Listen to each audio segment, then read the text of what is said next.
సజీవుడైన యేసు క్రీస్తు నామంలో మనకందరికీ శుభములు. దేవుడు మనల్ని ఇంతగా ప్రేమిస్తున్నాడు. ఆయన యొక్క చిత్తములో, ఆయన నిత్య ప్రణాళికలో మన సంపూర్ణత కొరకు దేవుడు ఇంకనూ బ్రతికిస్తున్నాడు. దేవునికి వందనాలు, దేవునికి స్తోత్రం. హల్లెలూయా. ఒకరి మరణము ఒకరి మరణము మనకు ఏమి బోధిస్తున్నది? మొట్టమొదటగా ఒకరి మరణము దేవుని స్వరము.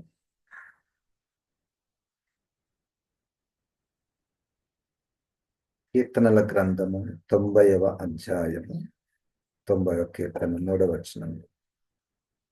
నరులారా తిరిగి రండని ఆయన పిలుచుచున్నాడు. అంటే ఆయన పిలుపు, ఆయన స్వరము. ఒకరి మరణము, ఒకరు మరణించారంటే ఆయన స్వరము బయలు వెళ్ళింది.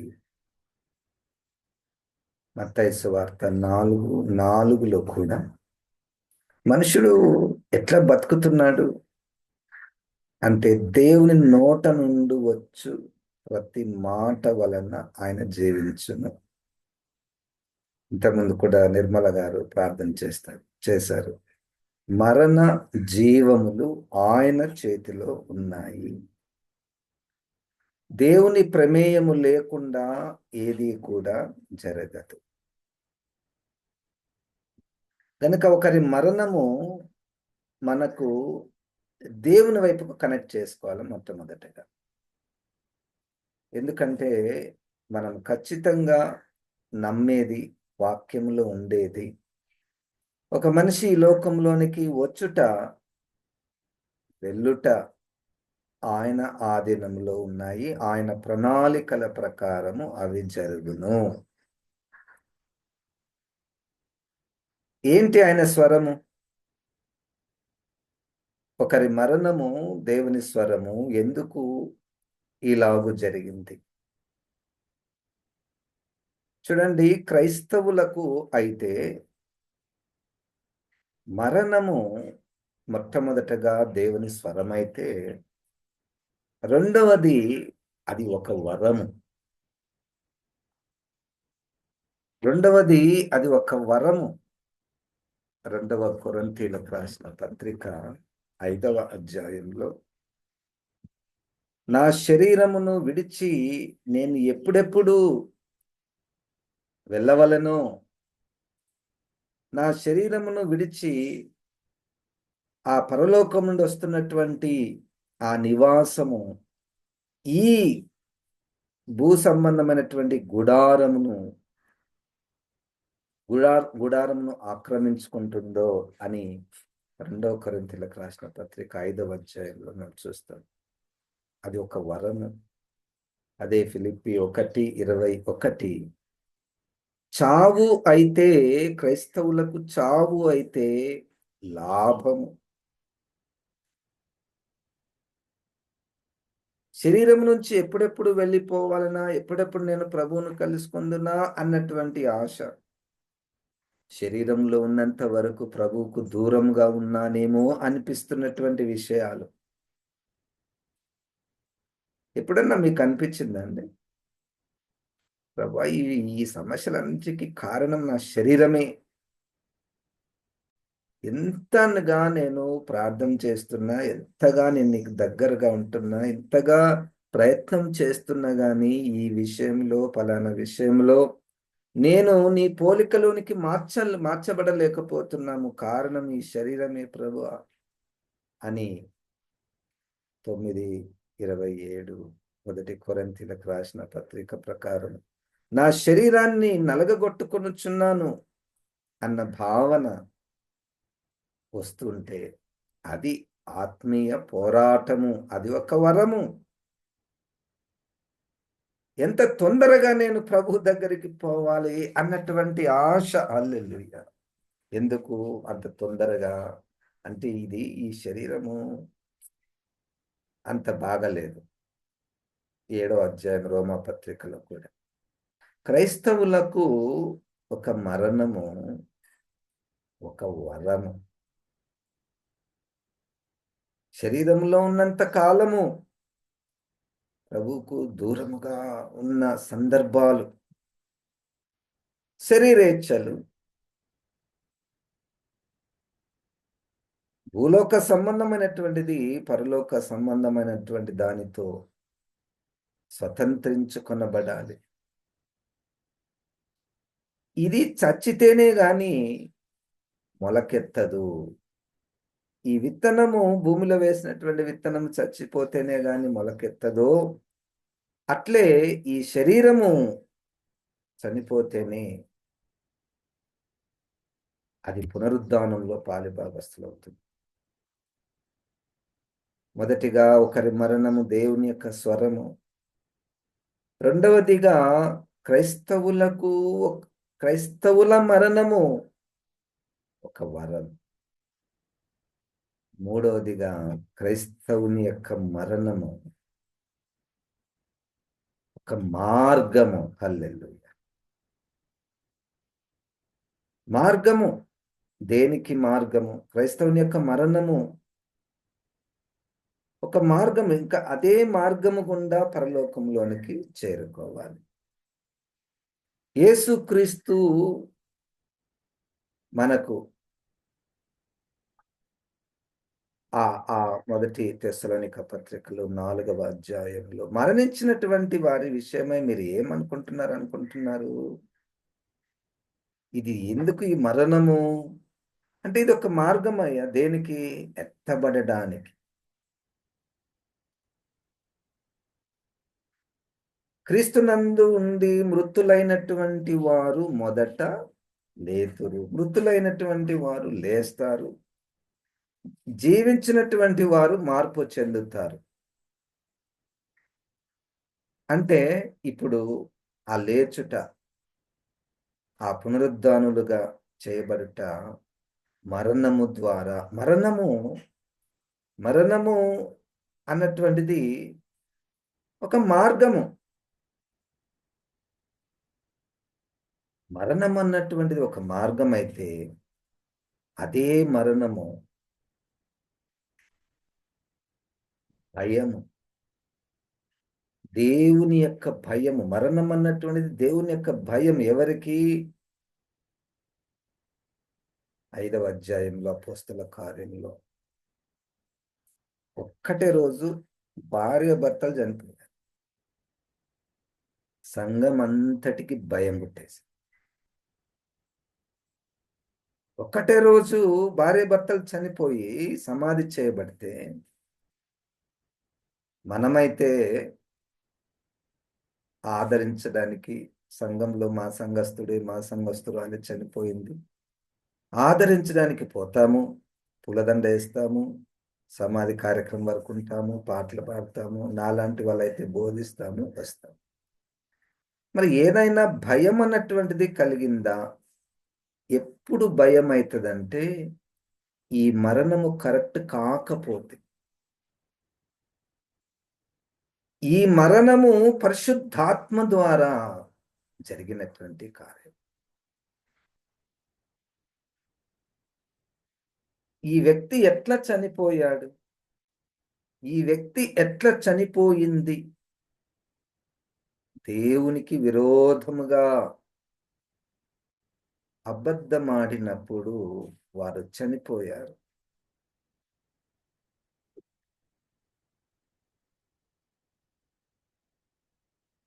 దావీదు వింటున్నాడు స్వరము. ఒకవైపేమో నా కొడుకు చనిపోయాడు, నా కొడుకు చనిపోయాడు, నా కొడుకు చనిపోయాడు అని అనుకుంటున్న వేళలో చనిపోయిన తర్వాత, సమాధి చేసిన తర్వాత భయం వచ్చేసింది. ఎందుకు తెలుసా అండి? ఆ చనిపోయినటువంటి దానికి కారణం నువ్వే. చనిపోవడానికి గల కారణము నువ్వే. ఎన్నో మరణాలు మన చుట్టూ జరుగుతుంటాయి కదా. ఎన్నో మరణాలు మన చుట్టూ జరుగుతుంటాయి. ఇది కొంచెం విపరీతమైనటువంటి పాఠము, బోధ. ఒకసారి నా కుటుంబంలో ఒకరు చనిపోవడానికి నేనేమైనా ప్రత్యక్షంగా గాని, పరోక్షంగా గాని కారణమైతినా?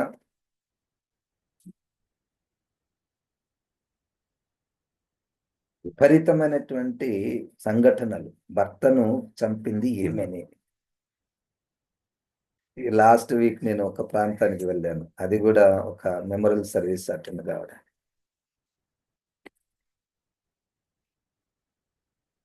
ఆయనంటాడు, "మా నాయనని చంపింది మా అమ్మనే సార్" అంట. ప్రత్యక్షంగా అండి. నేనే ఆ మాటలు వింటున్నాను.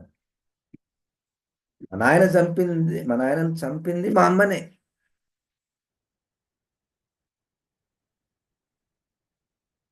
ఇప్పుడు సాధారణంగా చంపడానికి కారకులైనటువంటి వారు ఎవ్వరు కూడా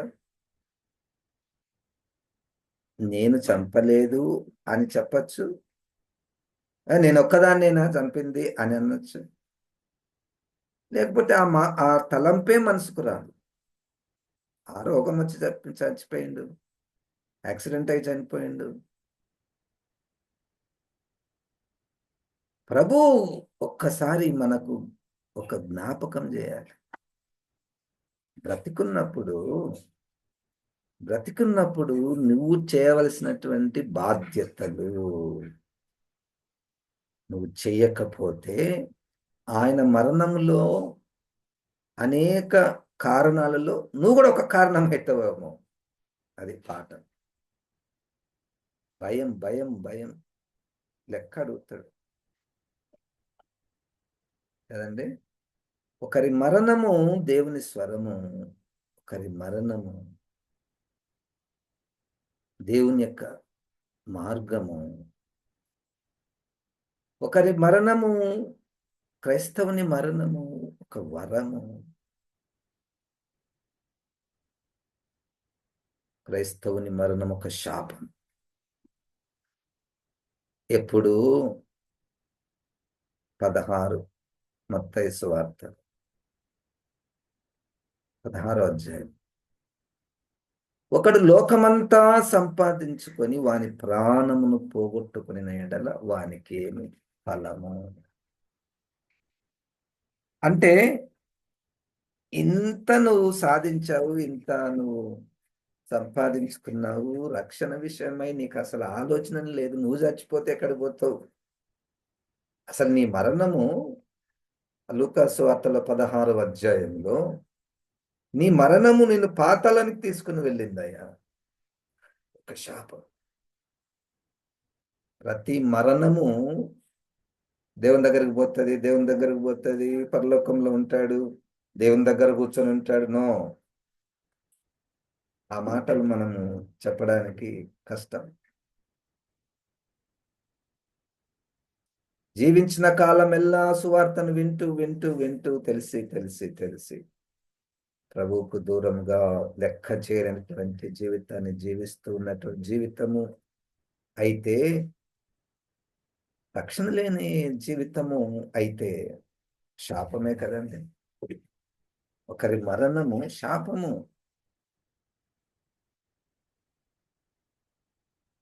ఇప్పుడు మనము జీవించే ఉన్నాము. మనం జీవించే ఉన్నాం కదా! బ్రతికే ఉన్నాం కదా! మన మరణం రోమాపత్రిక 6వ అధ్యాయం. క్రీస్తుతో కూడా క్రీస్తు బాప్తిస్మములో మీరు పాలిభాగస్తులైన ఎడల, క్రీస్తుతో కూడా మీరు చనిపోయిన ఎడల, అంటే మరణం అన్నటువంటిది నాలో అసలు లేనే లేదు. మరణం అన్నటువంటి భయమే లేదండి. 2:14 హెబ్రీయులకు రాసిన పత్రిక ప్రకారము, మొదటి కొరింథీ 15వ అధ్యాయము 51, 52 వచనాల నుండి మరణపు ముల్లు యేసుక్రీస్తు విరిచివేశాడు. ఏ మరణపు ముల్లు అంటే, మరణం అన్నటువంటిది it's not merely the biological thing. ఇప్పుడు నేను మాట్లాడుతున్నా, తర్వాత నేను మాట్లాడను. గుండె కొట్టుకోదు. చనిపోతా. నో. అది మరణము చిన్న విషయం బైబిల్‌లో అది. చాలా చిన్న విషయం. మరణం అన్నటువంటిది ఒక సాతాను ఉపయోగించే ఆయుధం. ఎట్లా ఆయుధం అంటే మనిషిని బ్రతికున్నప్పుడే చంపేటటువంటి ఆయుధం అది. మనిషిని నేను చచ్చిపోతానేమో, చచ్చిపోతానేమో, చచ్చిపోతానేమో, బ్రతకనేమో అన్నటువంటి కలవరమును పుట్టించేటటువంటి అపవాది ఆయుధం అది. ఆ ఆయుధాన్ని ఆ అందుకని మీరు గమనించారండి ప్రకటన గ్రంథంలో నరకంలో ఎవరెవరు వేయబడ్డారో తెలుసా అండి? అపవాది, క్రూరమృగము, అబద్ధ ప్రవక్త, వాని దూతలు, క్రూరమృగము యొక్క ముద్ర వేసుకున్నటువంటి వారు, జీవగ్రంథంలో పేర్లు లేనటువంటి వారు లిస్ట్.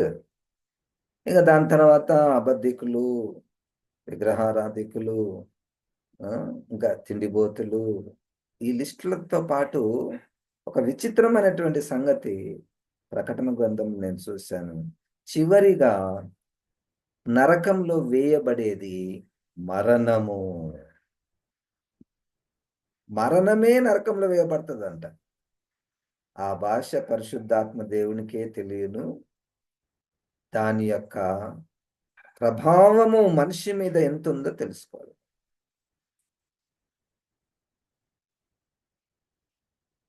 కనుక ఒకరి మరణము, దేవుని స్వరము, మార్గము, భయము,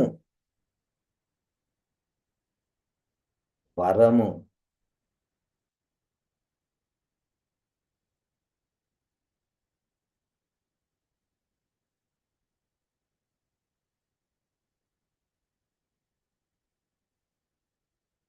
కనుక ఆ మరణపు ముళ్ళు నాలో విరవబడాలి. హల్లెలూయా. అంటే మనం రక్షింపబడకుండా ఉండడానికి గల కారణమే మనం మన ప్రాణములను ప్రేమించుట.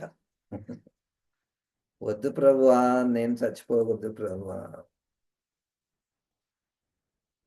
12వ అధ్యాయంలో 11వ వచనంలో తామిచ్చిన సాక్ష్యమును బట్టియు యేసు రక్తమును బట్టియు వానిని జయించిరి. తమ మరణము వరకు తమ ప్రాణములను వారు ప్రేమించిన వారు కాదు. అంటే అర్థమైందంటే మనల్ని మనం చంపుకోవడం అనేది కాదు. ఇప్పుడు క్రీస్తు కొరకు నిలబడాలి. సందర్భం వస్తే అయ్యా మీరందరూ ఈ విగ్రహానికి మొక్కాలి లేకపోతే చంపేస్తాం. నువ్వేంది చంపేది, మేము ఆల్రెడీ చచ్చిపోయినాము, నువ్వేమన్నా చేసుకోవచ్చు. హల్లెలూయా. అది మరణం అంటే భయము లేని జీవితము క్రైస్తవుని యొక్క జీవితం. మనం చనిపోయిన తర్వాత చాలా మంది భయపడతారు, అది వేరే విషయం. అది మనకు సంబంధించినటువంటిది కాదు. మనం చనిపోయిన తర్వాత రకరకాలైనటువంటి సాక్ష్యాలు చెప్తారు. నో, చనిపోక ముందు మరణం అంటే భయము లేనటువంటి జీవితం. హల్లెలూయా. అది జరిగినటువంటి విషయమే కదా మనం చెప్పుకునేది. అదే మనం కొత్తగా నేర్చుకునేది కాదు. ఇది నేర్చుకొని అప్పజెప్పేది కాదు. నువ్వు బ్రతికున్నప్పుడే మరణ సందర్భం వస్తే అవును అప్పుడు మనకు అమరపడితే, ప్రభువా నేను చచ్చిపోతే నా భార్య ఎట్లా, ప్రభువా నేను చచ్చిపోతే నా భర్త ఎట్లా, నా పిల్లలు ఎట్లా, ప్రభువా ఇంకా పెళ్లి కాలేదు, ఇంకా చదువుకోలేదు. నో, అవన్నీ తలంపులకు రావు. దేవుడి కంటే నేను ఎక్కువగా చూసుకుంటానా నా పిల్లలను, భార్యను, భర్తను? కదండి. క్రైస్తవురానికి మరణ విషయంలో ఒకరి మరణించినప్పుడు ఆయన అయితే రక్షించబడ్డాడయ్యా. ఆయనైతే నమ్మకంగా జీవించాడు. ఆయనైతే దైవభక్తిలో జీవించాడు, చనిపోయాడు. వాక్యానుసారముగా ఆయన ప్రభు దగ్గరికి చేర్చబడతాడు. మరి నీ సంగతి, నా సంగతి ఏంటి?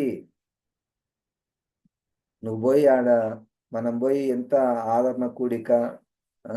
వాళ్ళని పో వాళ్ళను వాళ్ళ విషయమే సాక్ష్యం జెప్పి, పూలదండ ఏసి, దూరం ప్రయాణాలు చేస్తే మనకు రక్షణ వస్తదా?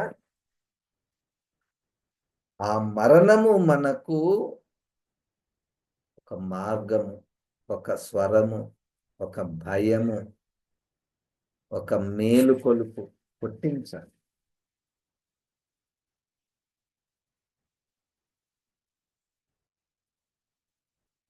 ఎంత సాక్ష్యమండి! ఎంత మంచి సాక్ష్యము! క్రీస్తు కొరకు నిలబడినటువంటి వ్యక్తి జీవితాన్ని బట్టి ఎంత మంచి సాక్ష్యము! నాకనిపించింది నువ్వు చచ్చిపోతే ఎటువంటి సాక్ష్యం బయటకొస్తదో. నీవు చనిపోతే ఏం సాక్ష్యం చెప్తారు?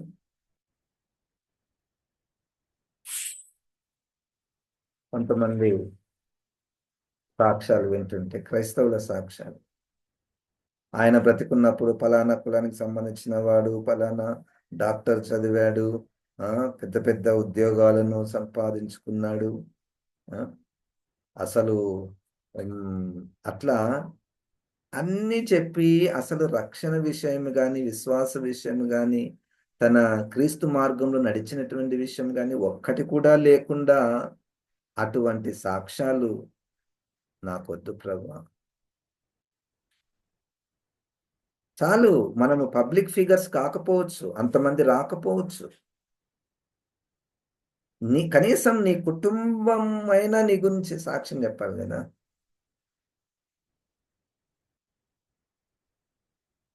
చనిపోతే. మంచి సాక్ష్యం.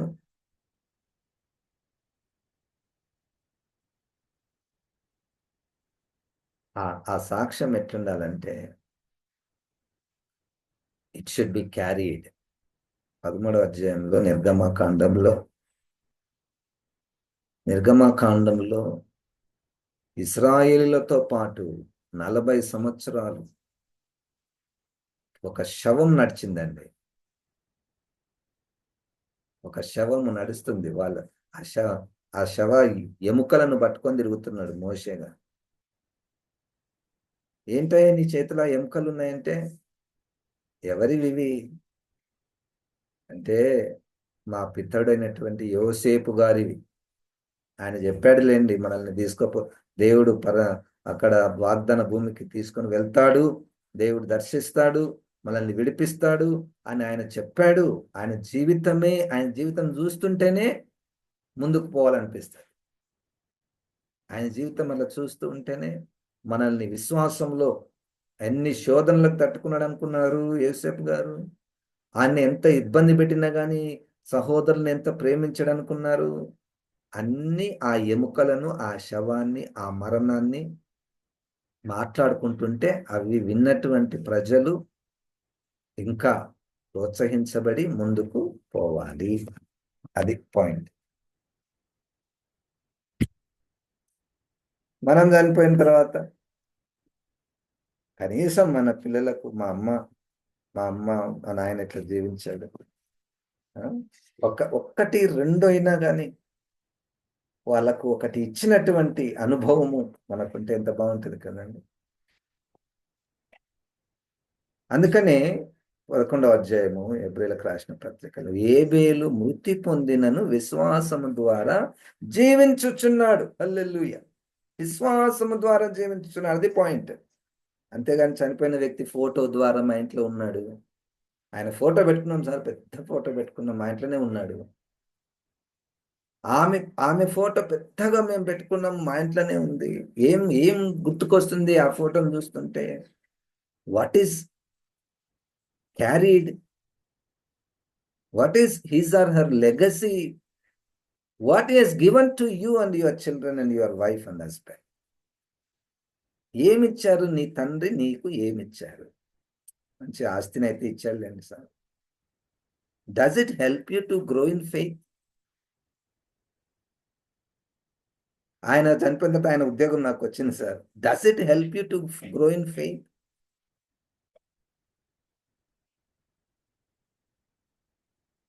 మా అమ్మ ఎంత ప్రార్థన పర్వాలండి అనే సాక్ష్యము వాళ్ళు చెప్తారండి. నువ్వు సరిపోతే మా కొరకు, మా రక్షణ కొరకు ఎంత ప్రయాసపడింది మా అమ్మ మా నాయన.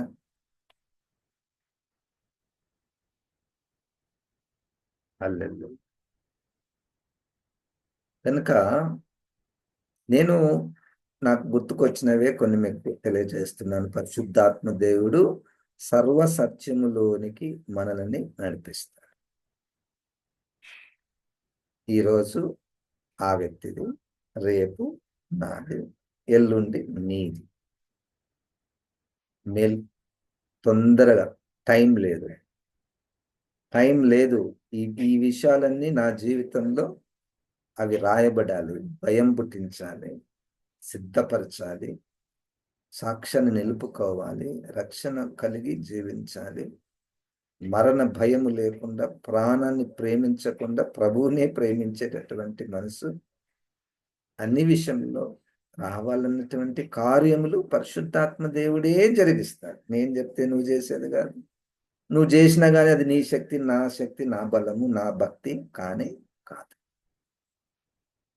మనం ఇంతకుముందు చదువుకున్నాం కదా, ఏలియా గారు గొప్ప ప్రవక్త, అద్భుతాలు చేసినటువంటి, అయినా భయం, అయినా పారిపోవడం.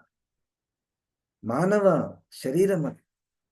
మానవ శరీరం. మనం ఎంతటి వారం కదండి.